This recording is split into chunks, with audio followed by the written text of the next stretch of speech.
Hi everybody and welcome to the What's New webinar for the latest release of Mission Control. It's live on the App Exchange as of the 1st of May. So we're going to take a quick look at some of the new features at a high level, and then we'll dive into a demo and talk about when it's going to become available. Okay, so very high level. So the new features, we're adding in what we call a PERT Estimator. So this is a tool that lets you go off and get estimates for levels of effort across different teams and pieces of work. Also introducing a RACI Matrix to the project overview tab. We're adding in a history tracking of people's changes in master team and function, introducing a new tab to the project overview that we're referring to as the grid. We've updated the client read-only page to provide access to some additional functionality. We've also updated the Gantt chart to allow you to, instead of looking at the standard work breakdown structure of phases, milestones, actions, checklists, introducing the ability to look at role forecasts. A number of enhancements to the resource planner, and then a few minor enhancements as well. So in terms of the PERT estimator, so ultimately PERT estimates are it's a standard process that you would go through and complete estimates based on what's the most optimistic figure that you think you're going to deliver this work in? What's the most likely? What's the most pessimistic? And then ultimately the PERT is a formula, so it takes one optimistic plus 4 times most likely plus 1 pessimistic, and then divides that by 6, and that's your PERT estimate. So two key components, the request estimates page and the estimating wizard. So you're able to request estimates from multiple people on your team. Each one of those people can use the estimating wizard to complete their initial estimate, and then you can provide certain people on the team with reviewer mode. So in reviewer mode, they can see everybody's estimate, and then ultimately that's where the team would come together, discuss all of their different estimates, and finalize the estimate for the overall piece of work. The RACI matrix, so ultimately RACI stands for who's responsible for a piece of work, who's accountable, who's consulted, and who's informed. So that RACI matrix can be made available on the overview tab of the project overview, and you've got the ability to choose to manually create RACI member records, or you can have the system do it for you automatically. So role history tracking. So this is obviously different to field history tracking standard Salesforce. This is ultimately allowing you to track historical changes when someone might change master team or when they might change function. So this obviously can impact different areas of the system. So let's say your master team has changed. That could impact the role utilization reporting. So someone might have been in team A January and February, and then they move into Master Team B in March.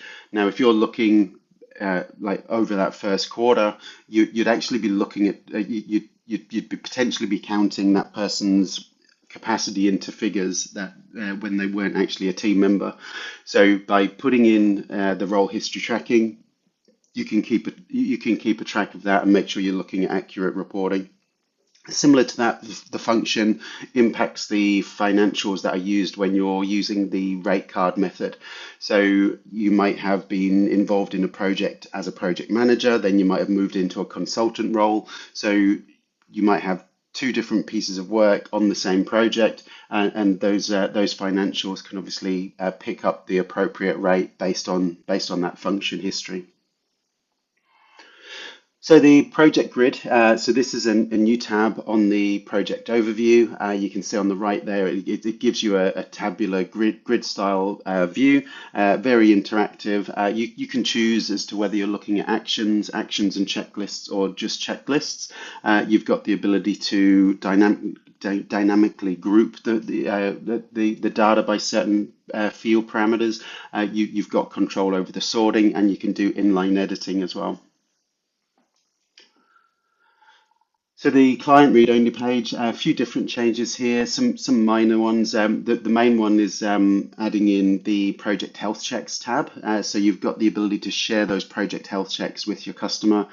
You've also got the ability to choose whether you enable the ability to export the time logs as a PDF. And we've given greater control over the default fields that show up on the overview tab.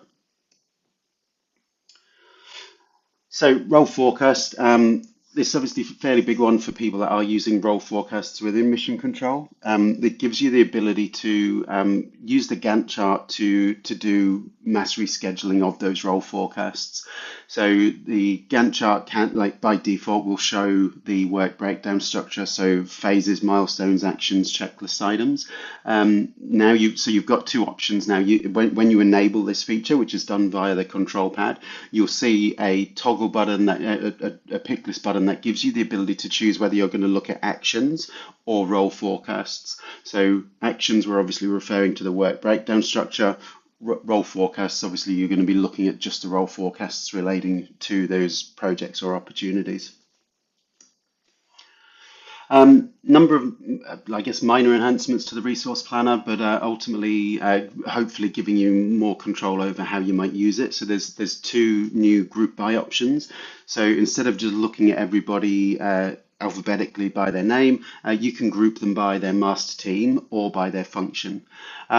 Number of filters and settings that allow you to have more ability around who you see on the resource planner. So if you've already given enough work to people and they're already over a certain amount of capacity, you've got the ability to exclude those people from the resource planner. So you might not choose to only look at people who still have availability, and that you need to address that. You've also got the ability to exclude placeholders from the capacity calculations. So to support that, we've put in a new field on the role record to specifically allow you to identify that a role is considered a placeholder.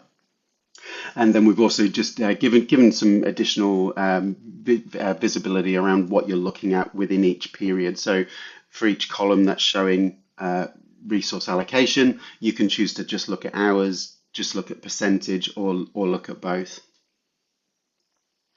So then minor enhancements, the main one is the Gantt chart. The Gantt chart, when you're looking at it on the project overview, or let's say you're using Gantt anywhere and you're looking on an account record or an opportunity record, you can now filter that Gantt chart. So previously filtering was only available on the standalone Gantt chart. Now you can do it at the project overview level or at the Gantt chart or at the account level as well.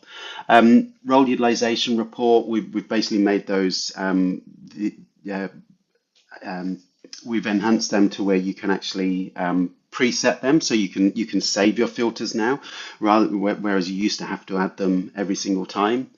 Role allocations, we've introduced some fields to track the baseline hours of the role allocation. So as soon as the role allocation is created and it has hours allocated to it, there's fields that will track the baseline. So then as you change, you might change those allocations throughout the duration of the delivery.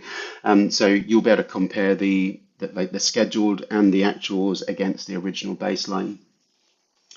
Create milestones, minor enhancements there around making so it's introduced the bulk edit feature that we see on all of the other create pages, and the ability to copy the milestone owner as well. Phase enhancement, this is super minor. We've just introduced the ability to indicate a phase as non-billable, so that if you're marking a phase as non-billable, that will roll down through to the related milestones as well. Billing events, we've introduced the ability to void a billing event. So if you have already issued it, or it hasn't been paid and you need to void that, you can do that now, and that will obviously be deducted from any financial figures that roll up to the project. Timesheet submission reminders, we have introduced a setting on the control pad that allows you to determine which approval status values are included when determining whether a timesheet submission should be sent out. So as an example, I might be expected to have submitted 90% of my time by 4 p.m. on a Friday. I might have actually logged that time, but most of it's still sitting in pending. It hasn't actually been submitted. So I might choose to exclude time logs where the approval status is pending, and only count time logs where the approval status is submitted or approved. That way I can make sure that my people are following through and submitting those pending time logs for approval. The timesheet month view, we've introduced a setting that allows you to set the start date of the month. So we have some customers who, for example, would be looking at their month from the 25th of the month. So their expectation is that they log time from the 25th of one month all the way through to the 24th of the next month. So they don't want the start date of the timesheet to be the first. So we've just introduced a setting there that you can set that to be whatever date of the month you want, and then it will display the full month following that. By popular request, we get a lot of customers asking for a permission set that purely gives people access to everything they need in order to use the timesheet. So there is a new permission set being added in, and we've also added in a role forecast, a trigger onto the role forecast object that will just give us more real-time data around when someone is deleting a role forecast. It will immediately delete the role allocations. Previously, it was being done by the batch, so it could be a few minutes before that got processed. So now this will give you real-time data around deleting role forecasts. Okay, so a fair bit to get through. So let's jump in and start taking a look at some of those key features. So we're introducing a new feature within Mission Control that allows you to get estimates created for individual pieces of work. So ultimately, the PERT Estimator comprises of two features. There's the initial requesting estimates, and then there's the completion and reviewing of those estimates. So you'll see on the program planner there's this new cup icon that allows you to request an estimate for an individual piece of work. So wherever you see this icon, you can click it. It will open up the mini component that allows you to request estimates. So you can see these people have already been requested to provide an estimate on this individual piece of work. If I click through onto another one, so it will open up blank, and then I can submit. Okay, well, I want this person to create an estimate. This is the due date that they need to do it by. So wherever you see that cup icon, so you'll also notice it's on the project planner within the requirements there as well. So I'm able to, if I've got some backlog items here that I need to have them estimated before I push them over to the sprint backlog, I can request estimates from here as well. Now you can also request those estimates in bulk at either the program level or the project level. So on the project and the program, you will see there are two new options that you can add to your page layout: the request estimates and estimate wizard. So clicking on the request estimates will open up the request estimate page. Now this one I've already opened and loaded. So you'll see it's loaded for this particular project, which is part of that program. I can choose whether I'm looking at actions, requirements, or both. So what I've done is pulled in both actions and requirements from this project. And I can see I've pulled in roles here, so you can do a quick bulk add. So you can say, look, if these are actions, pull in the action owners or the action owners and contributors, or action owners and checklist items, or I can just pull in who I need. So I've gone in and loaded in these individuals, and you can see that where I've submitted requests. So ultimately, if you want anyone to if you want to request anyone complete an estimate for a particular requirement or action, you can just tick the box and then save that. Then obviously you can come back here and, I've got a lot of requests out. So as the project manager, I might be looking at keeping a track of who has and who hasn't submitted all of their estimates that I've requested. So I can keep a track on that, and then obviously get in touch with them and look to make sure I'm following them up so they complete those. So ultimately, the request estimates is really, as it says, it's a page that allows you to actually request estimates from additional people on the team. They will then they'll get a notification in their daily digest showing them how many estimates they've got on their to-do list, how many they've got. If you've got any to review, you'll see them as well. So ultimately, once you've submitted the requests, those individual people would come to the estimating wizard, and they will see a list of anything that they need to estimate. So you'll see on this is my list. I can see everything that I need to do an estimate for. I can see have I is it still being requested, or have I submitted it? Maybe I've got a draft in there as well. So if I click onto the actual estimate wizard, so I've clicked onto the estimate for this resource planner. It loads the workspace for the estimate for this particular piece of work. So all of this information is obviously controlled by field sets on the relevant object. So I can see that it's for the resource planner. I can see the details of the brief. And then I can scroll down, and this is one I've already done, but this you can see here, this is one that has, this is where I could create my estimate for my individual action, or I can look at the related checklist items and assess the estimate for each of these individually. And this will all summarize here, and then I can choose to upload that up to the action.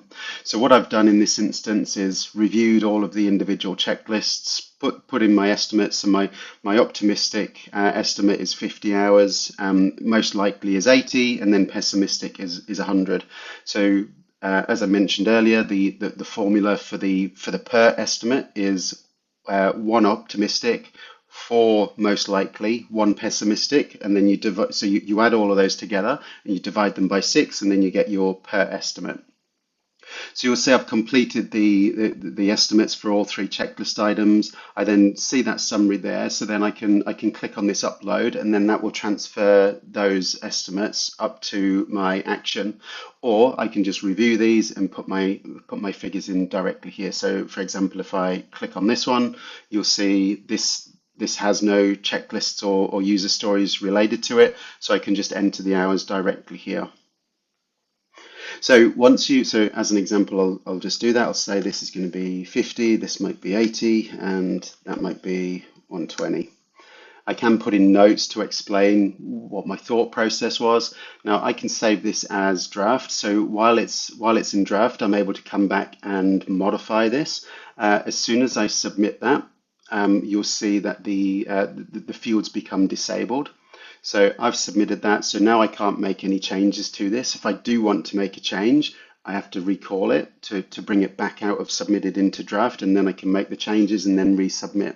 Reason being behind that, obviously the project manager could potentially be reviewing these, and he wants to make sure that they're looking at the accurate information rather than it being changed after he's reviewed it.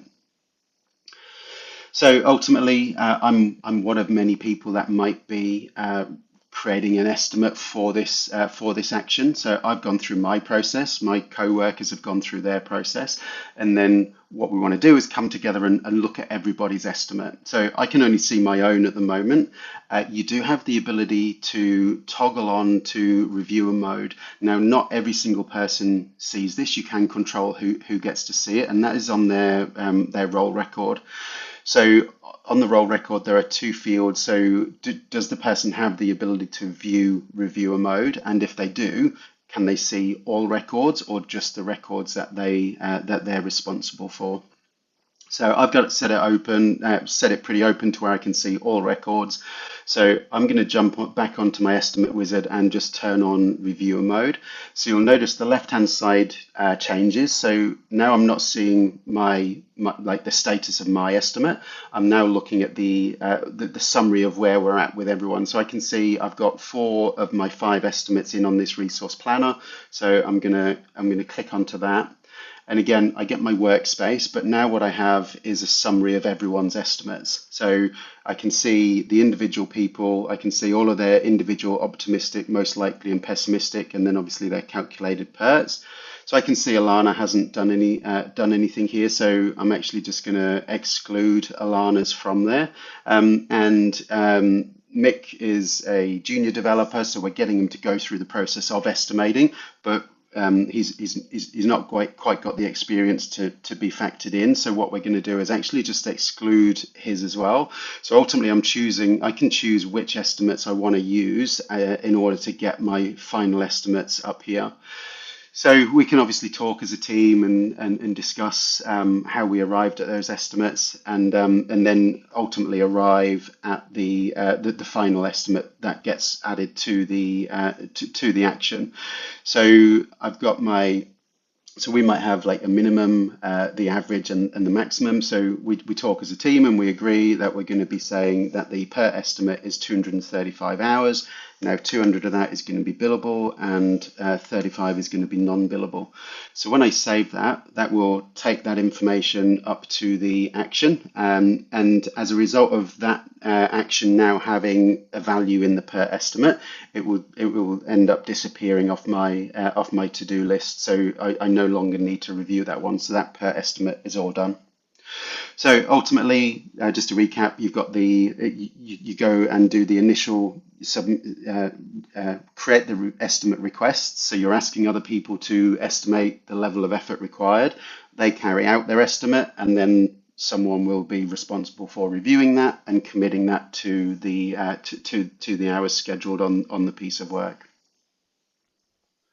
We've introduced a RACI matrix into Mission Control as part of this new release. So RACI ultimately allows you to indicate someone who is responsible, someone who's accountable, someone who's consulted or informed. Now it doesn't really place any ownership on the individual actions. It's more just a guide as to a summary across all areas of the work breakdown structure. Like it could be action owners, it could be milestone owners, it could be project stakeholders. Ultimately, it's just a summary, a matrix of who has some interest in this piece of work. So you'll see here on the project overview, you've got this toggle button to be able to turn on or off the matrix. Now I've got it turned on at the moment, so you can see to the left of all of my information here, I've got my RACI matrix being displayed. So just as a reminder, R is responsible, A is accountable, C is consulted, and I is informed. Now, so if I scroll down, I can see the RACI matrix for every single piece of the work breakdown structure. Now, I can see there are multiple people who have got some areas of interest. So if I click on the little resource icon against any one of these, it will open up a modal that will give me the ability to look at who these people are and what areas of the project do they have interest in. So obviously in this instance, Colin and Kelly are both accountable. So I can see for this individual action, Colin is the owner and Kelly is the contributor. Colin also is the project owner, phase owner, and milestone owner. I can manually add additional RACI members here if I need to. I can also choose to have these created automatically. So I'll just jump over to the project settings here. So I've just gone into edit of the project, and there's this field here, generate RACI members. So I can choose to create them manually. I can choose to create them automatically, or I can choose to not create them at all. So based on these settings, the toggle will be available, and that being turned on or off is persistent on a per user basis. So where you're looking to create them on an automatic basis, you can configure rules on the control pad. So I'll just jump over to the control pad here, so you'll see. So I'm on the control pad of the Mission Control console. So I'll get back down to the RACI matrix tile. So first of all, you have to set this checkbox to true to say you want to enable the auto generation. And for each of the types of people that might be involved in the project, you can indicate what level of member they should be automatically for each of the work breakdown structure layers. So as an example, for the project owner, we've said on any phase, we want the project owner to be accountable for any milestone. We want them to be accountable for actions. We want them to be informed, checklists to be informed, and so on. So obviously phases, the phase owner would be responsible for any milestones related to that. We want to keep them informed and so on. So we've configured all of these RACI member rules. Now, as soon as you indicate that you want to generate RACI members automatically, those people who are either the project owner, milestone owner, action owner, and so on, they will all have RACI member records generated. Now you can still go in and add additional people. So if you decide that someone else needs to be kept informed, you could actually add them manually via the modal that we were just looking at. So really, the RACI Matrix is just a nice, quick snapshot summary of all of the different people that have involvement and what areas, what level of interest they have for each piece of work on the work breakdown structure. To provide more accurate tracking around movement of individual roles between master teams and functions, we have introduced a new object underneath the role record. We've introduced a role history object. So this allows you to keep a track of any movement of an individual person. So let's say they've moved from the consultant team to the developer team. You can keep a track of the period up until they were in the consultant team. So for example, I could create a record to say up until the 11th of April, Colin was in the consultants team.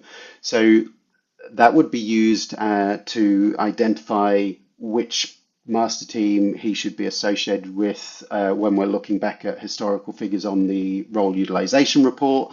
Equally, I could also say up until that date he had a function of project manager or he had a function of consultant. Now I can create those records manually just by coming to the role record, clicking on related, and in the role history, clicking on new. They will also get created automatically. So if I was to make a change to the function or to the master team on a role record, the outgoing value would have a history record created with a value of today in the effective until date field. So this is what we've done here. So obviously on the 3rd of April, Colin was moved out of the consultants team to a different team, and on the 2nd of April he was moved from the function of project manager to the function of consultant. So ultimately, any role history record that relates to a master team change will impact the role utilization. So I'll just jump on and show you so I'm only looking at three weeks, and on the first week, Colin was part of the consultants team. So you can see the hours per week. So hours per period for the consultants for this week was 120, and the project managers was 40. So obviously this had 3 people in it, this had 1. Then we moved Colin over to the project managers team. So this has now gone down to 80, and this has come up to 80. So giving us a truer reflection of historical capacity hours based on people's movement. The other thing, the changes to the function can obviously impact someone's rates that would be used on when we're using a rate card. So I've got a rate card here. I'll just show you. So I've got this global rate card, and I've got a rate card entry for project managers at $200 and a consultant rate card entry for $150.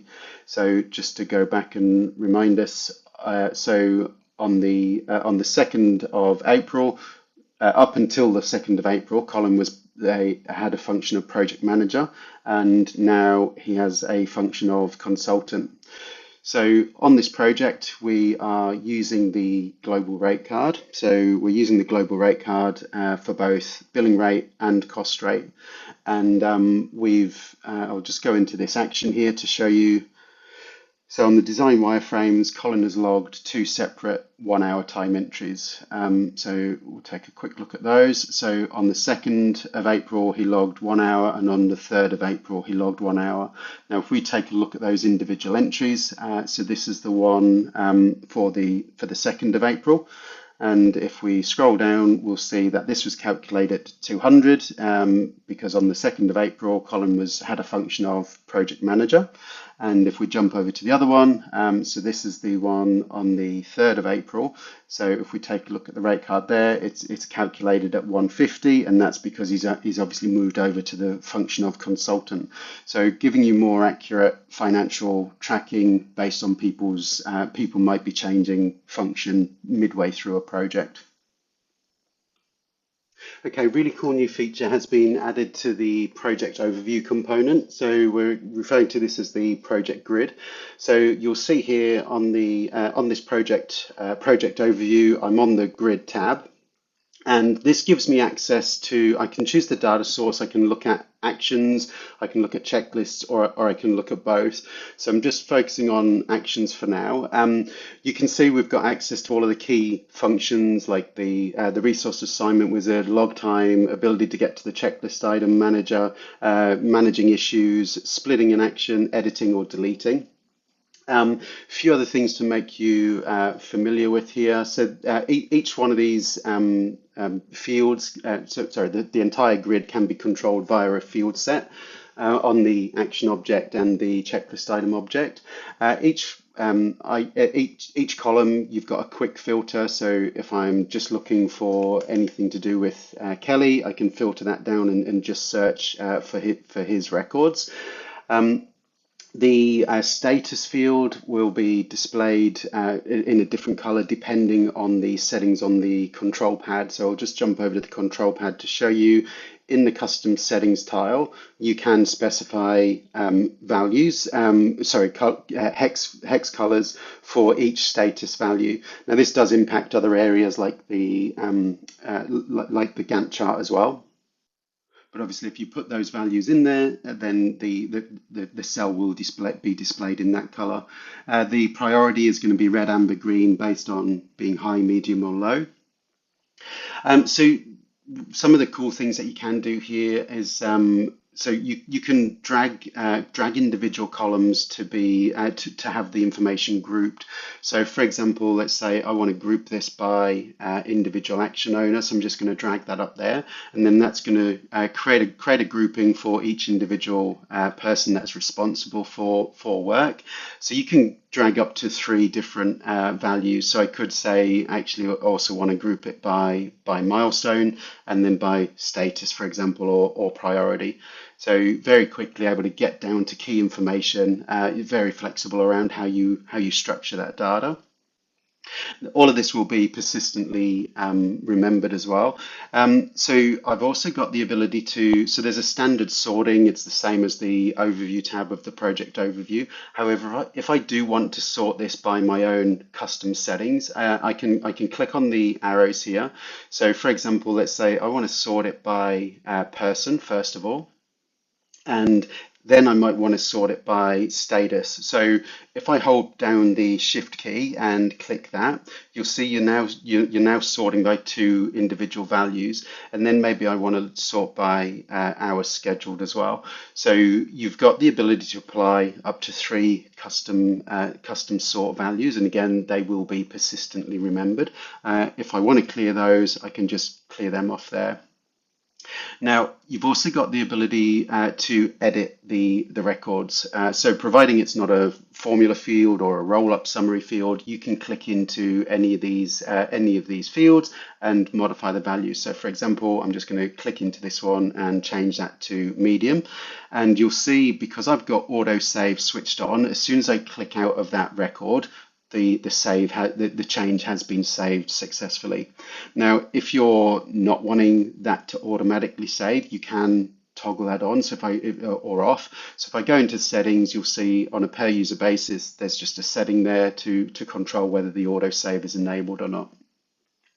The other thing that you can do is apply filters. So you can apply filters across all of the different objects. So you might be only looking for records that are within a certain phase or within a certain milestone and actions and so on. So I've also, as I mentioned, I've got the ability to look at just checklists, so I can toggle that over. I don't have many checklists on this project, but the alternative view is I could be looking at both actions and checklists. So if I scroll down to my checklist that does have, my action that does have checklists, you'll see I can expand that, and I have the same functionality in there around being able to drag and drop to group and so on. So it should be a useful tool for people who are wanting to like structure their data to specifically suit their use case, and look forward to hearing how everybody uses it. We've made a number of enhancements to the client read-only page. So three things. We've provided the ability to control whether the default fields on the overview tab are displayed. So I'll just show you on the overview, these are the default fields. Now you can add additional fields if you want to, but some customers may choose not to have some of these default fields displayed. So you can now control whether these default fields are visible or not and that's done on the control pad within the customer read-only page tile. You've got settings to control which of these fields are going to be displayed. The other thing that we've added in is the ability to look at to provide your customer with the ability to export a PDF of the time logs. So it's the same feature that exists on the project overview for internal users. So we've got some customers who want to provide their customer with the ability to export the information on the time log tab. So that's something that you can choose whether you display or not. So if I go to the edit page, there's a new field that's been added. So you'll obviously need to add this to your page layout. So you just need to tick, if you want the customer to have that access to that feature, then you just need to ensure that that's ticked. Now that's obviously done on a per project basis. So you might have some clients you want to give that access to and some that you don't. So ultimately you've got that control. The third option, and while I'm here, I'll just show you, we've added in a field for you to choose whether you display health checks or not. So so I've obviously got that true. I'll just show you that I've got 2 health checks related to this project. So now if I go back to my project overview, I've got my health checks tab. So I can give my customer access to that related list. So they can click onto these and look at the information that we've got. So ultimately they can review how that project's going directly from that read-only page. To provide customers with an easy way of quickly rescheduling role forecast records, we've enhanced the Gantt chart so you can visualize your role forecasts on the Gantt chart. So in order to use this feature, you will need to enable the role forecast Gantt chart setting. So that's obviously on the control pad within the Gantt chart settings tile. So ultimately you'd need to set this setting to true. And once that is enabled, you'll see on the Gantt chart, this pick list will become available. So you can choose whether you're looking at actions or forecasts. So actions obviously shows the full work breakdown structure. So phases, milestones, actions, checklists. Forecasts will just show the role forecast. So I'll just toggle between the two. So you can see at the moment I'm actions. So I can see my phases, milestones, actions, and checklists. If I toggle that over to forecasts, that will just give me access to the forecast records that relate to this project. So I've got the ability to double click into these to access key information about the role forecast record. And again, this is all controlled via a field set on the role forecast object. I can get through to the full detail, or I can get through to chatter for that object as well. So I can drag and drop these to reschedule as well. So if I need to, I can just pick up this role forecast and move it out to where it needs to go. Or if the entire thing needs to be moved, I can do that. Um, the uh, the other thing, obviously, I can save that, and then all of those changes will be committed. What I can so just to note, dependencies aren't supported on role forecasts. That's more relevant to the work breakdown structure. The other thing that I can do is obviously on the standalone page, I can be looking at. So I've got the same function of whether I'm looking at forecasts or actions. And what I'm also able to do through my filters is apply. So I've applied multiple filters, and I'm looking at both projects and opportunities. So I've got a project here with some role forecasts. I've got an opportunity with some role forecasts as well. So ultimately, being able to visualize what those role forecasts look like in context of one another, and providing the ability to drag and drop to reschedule as well. The other thing, it's one of our minor enhancements, but given that we're talking about the Gantt chart at the moment, just going to quickly toggle over and talk about that. On the Gantt chart, when we're looking at, so for example, if I'm on the Gantt Anywhere feature where I've added the Gantt chart to the account record, so it's looking at all of the projects that relate to the Quicksilver account.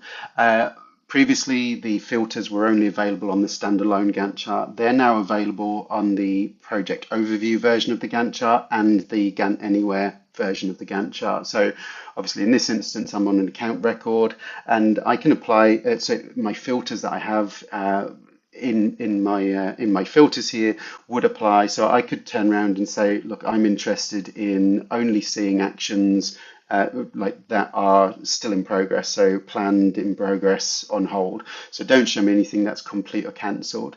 So I've got the ability to apply that. Obviously, I can save that as a preset filter as well. And so ultimately, though, that filtering functionality has been brought to the wider areas of the Gantt chart as well. We've made a number of enhancements to the resource planner, so we're just going to walk through each one of those individually. So first thing is previously the group by, you could choose between the looking at the project, grouping it by project or opportunity, or by the role. We've added in these two new options, so you can choose to group the information by each role by their master team, and then their role, or by function and then their role. So as an example, if we just click on go there, you'll see at the moment everyone's just alphabetical. If I click on go, that's going to structure those people based on the team that they're in, and then alphabetically. Similar with the function, so it's obviously just picking up the different values from their role record. So I can now see all of my consultants, all of my designers, all of my developers, and so on. The other thing that we've added in is the ability to exclude placeholders from capacity. So, as an example, you'll see here that the total capacity for the consultants is 484. That's made up of all of the figures displayed here. Obviously, that placeholder is purely used as a placeholder to allocate work to, that we then need to go and reassign to a named individual. Now, we don't genuinely have those 4 hours, so we want to exclude those. So there's a setting being added onto the resource planner where you can choose to exclude capacity figures for placeholder roles. So if I click on save there, so you'll see at the moment that's still being included, even though I've turned that setting on. That's because we haven't identified this role record to be a placeholder. So what I'm going to do is just open up the role record and show you that we've added in a new field. So if I go into that placeholder consultant and just click on edit. So you'll see that there's this field now that indicates that this role is a placeholder. So if I click on save there, and we'll just go back and refresh that. So you'll see now that the placeholder is recognized as a placeholder. So the capacity has been set to 0 and it's not being included within the figures for the team that it's part of as well. Although we can still see the work that is assigned to that placeholder that needs to go across to those named individuals. Another setting that we've added in is at the moment, what you're looking at are the hours that are assigned to that individual. We've given you options on what you display. So right now, it's looking at value. I can choose between value and percentage, or just percentage. So I'll just toggle over to the value and percentage just to show you. So ultimately, I'm now just able to see like the total hours, but also what that percentage is of that person's capacity as well. Or obviously, I could just go to the percentage if I wanted to as well. So the other thing that we've added in is some flexibility around how you can exclude people if you don't need to focus your attention on their work. So if we have someone who is over allocated, let's say they've been allocated enough work and you're purely looking for people that need more work, you might have like 15 people on the list that you really don't need to be looking at. So what you can do is in the filters, you can come in here and say exclude anyone from the list if they're at more than, as an example, 100% of their capacity allocation. So anyone who is over that amount, or it can be whatever you decide. So it could be like 80%. So if anyone is over 80% of their capacity, then they're going to be removed from the list. Now, just to indicate that is so that will be there will still appear if any one of the individual periods doesn't meet that criteria. So, let's say this is we're looking to exclude someone who is 100% allocated over a 4-week period. But if 3 out of the 4 weeks they are over 100, but 1 of the 4 they aren't, they would still appear on the list, because obviously that needs your attention to make sure they're given enough work. And the final setting there is the ability to, even though you might, look, we've obviously walked through how you can exclude placeholders from capacity. You might have the odd scenario where you need to include that in your capacity. So even though the setting is enabled, you can choose to override that within a particular filter and still include those placeholder roles as part of that capacity. One other enhancement I want to talk about is we've introduced a couple of new generation methods onto the opportunity to provide, I guess, further flexibility for customer scenarios. So the two new generation method options are this one here, product quantity times hours, and base template plus product quantity times hours. So you'll need to obviously add these two additional values to the pick list field, but I'll just walk through this one. So what we're saying here is we have a set milestone associated to a product, and within that milestone it has a number of different actions, and each one of those actions has a defined set of hours.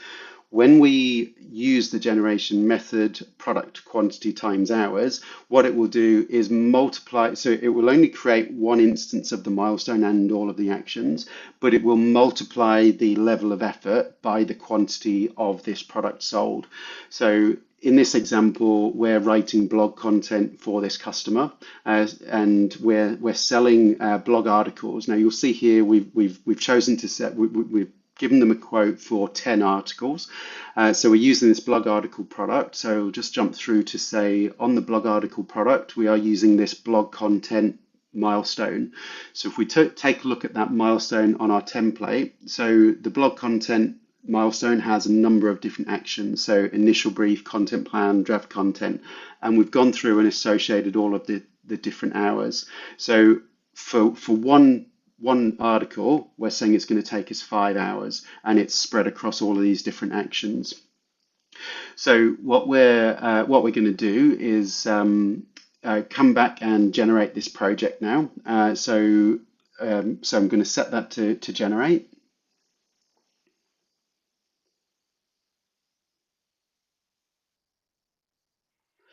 So what that will do is obviously create the project.